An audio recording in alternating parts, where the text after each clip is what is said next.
बच्चों, कैसे हैं?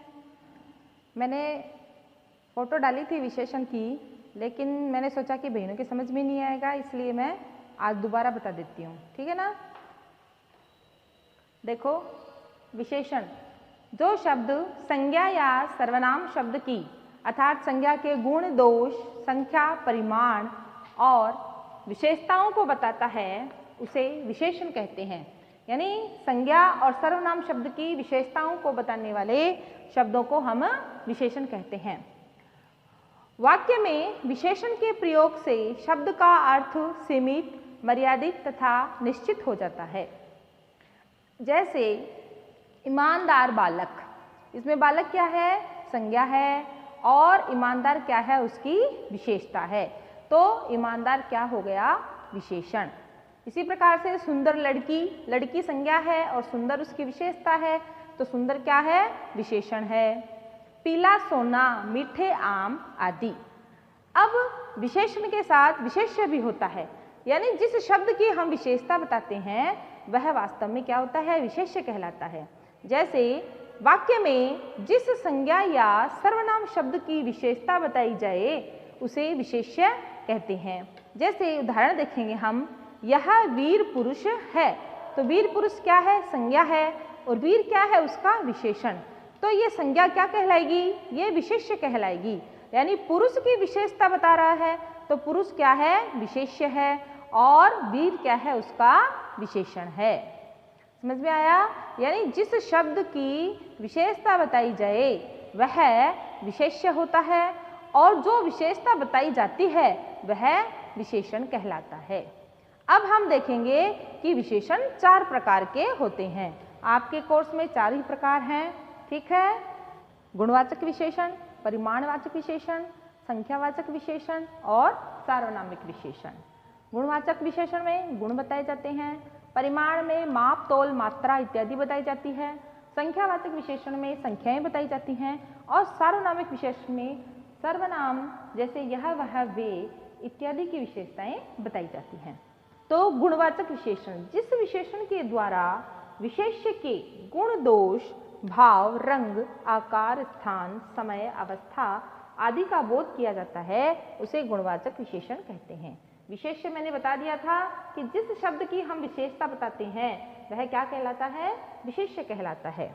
देखो, जैसे शूरवीर, बलवान, प्रेमी, नीला, श्वेत, हरा, लाल, त्रिकोण, गोलाकार, लंबा, छोटा, मेवाड़ी, बंगाली, चावल, अगला, पिछला आदि।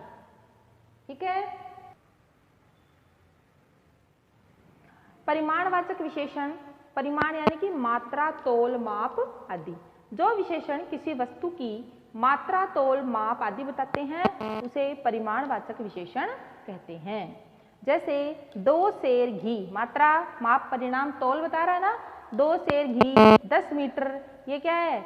माप है, मीटर है। कुछ आम, है ना। तो देखो, जिसमें सही बताया जाए वो तो क्या है? निश्चित, और जिसमें ऐसे अंदाजन बताया जाए वो क्या है? अनिश्चित। तो जैसे 2 सेर घी, तो ये तो क्या है? निश्चित परिमाण हो गया, और कुछ आम, ये क्या हो गया? अनिश्चित परिमाण। ठीक है ना।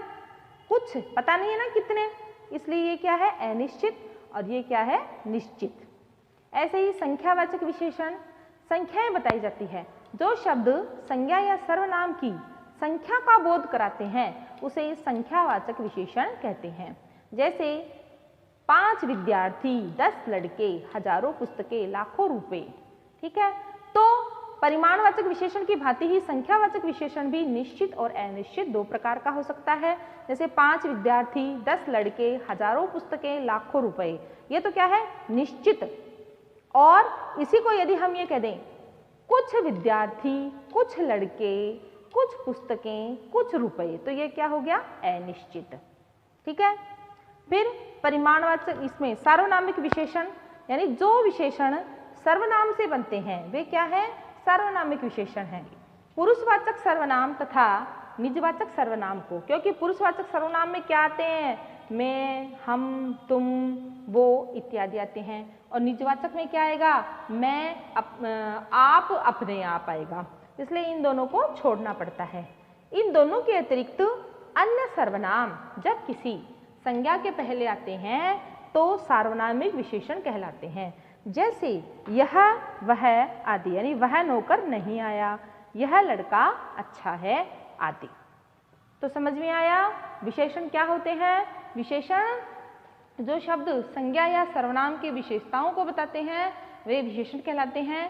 4 प्रकार होते हैं, गुणवाचक विशेषण, संख्यावाचक विशेषण, परिमाणवाचक विशेषण और सार्वनामिक विशेषण, जिसकी परिभाषाओं के बारे में मैंने आपको बता दिया है। आपकी परीक्षा के उपयोग की दृष्टि से ये अत्यंत ही सही है और इसको आपको याद करना है और कॉपी में उतारना है। ठीक है, धन्यवाद।